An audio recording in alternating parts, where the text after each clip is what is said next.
Welcome back to the channel. The Denver Nuggets versus the Memphis Grizzlies. Man, let's just jump right in and talk about it. You know how we do. If this world were mine. So the Denver Nuggets played the Memphis Grizzlies in Memphis.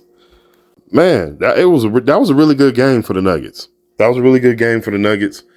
Remember what I said before in my Nuggets video about, the starters will be tested because they're obviously going to play a lot of minutes to start this season, and we know they're going to play a lot of minutes coming down the stretch, and we know they're going to play a lot of minutes in the playoffs. So it's going to be a test of attrition when it comes to the Denver Nuggets this season. But the Nuggets did what they did last season, and that was win close games. And I know a lot of people will say, this is without John Morant, and that's true. But the game doesn't stay the same just when you add, another name. Especially a big one. It changes. The aspects of the game changes. Roles for players change. The amounts that they might, the amount of shots they might get changes. A lot changes, when those big names are in the lineup.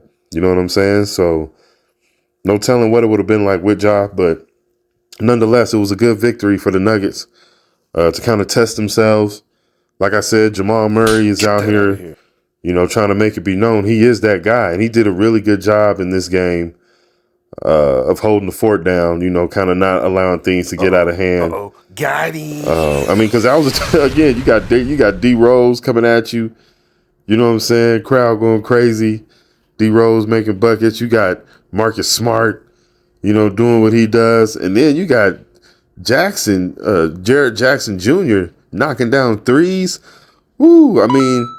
Again, the Grizzlies didn't have Steven Adams either. He's out for the season, with that knee surgery. So the Grizzlies are a tough team now. They get a lot of credit for playing the way they played at home,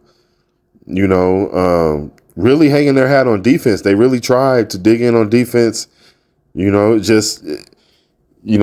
Jokic doing what he does, and then Jamal Murray, sometimes, they're going to beat the best defenses, Also, like I said, with KCP's playing with a lot of confidence right now. I know it's just the first two games, but he stepped into that game one with confidence, ready for the season in playoff form. KCP is doing what he does. You know what I'm saying? So, the Nuggets are buying time also for their young guys to kind of get more acclimated, to kind of get themselves going more. They're buying more time for those guys. And if those guys get themselves involved and prove themselves to get involved, that's going to be even more of a problem. You know what I'm saying?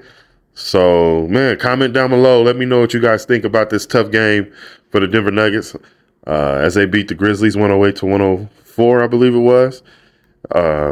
Michael Porter Jr. got to knock down some shots. It's good to see him active out there, the ball swinging his way. Aaron Gordon, didn't have a huge offensive showing, but he does what he does in his role, trying to match the defensive intensity that the Grizzlies were out there providing and playing with. That was tough. That was a tough game. Jokic is going to bring it. Jokic ain't worried about none of that. But when it comes to MP, Aaron Gordon, and those guys, sometimes that physical defense, sometimes that tough defense can be tough on those guys. But again, when you have Jokic and Murray, a lot of times you're going to beat, some of the best defenses. So again, comment down low. Let me know what you guys think. Thank you guys for watching. Thank you for joining me. Remember to like, comment, share, and subscribe. And I'll see you guys on the next one. All right. If this world were mine.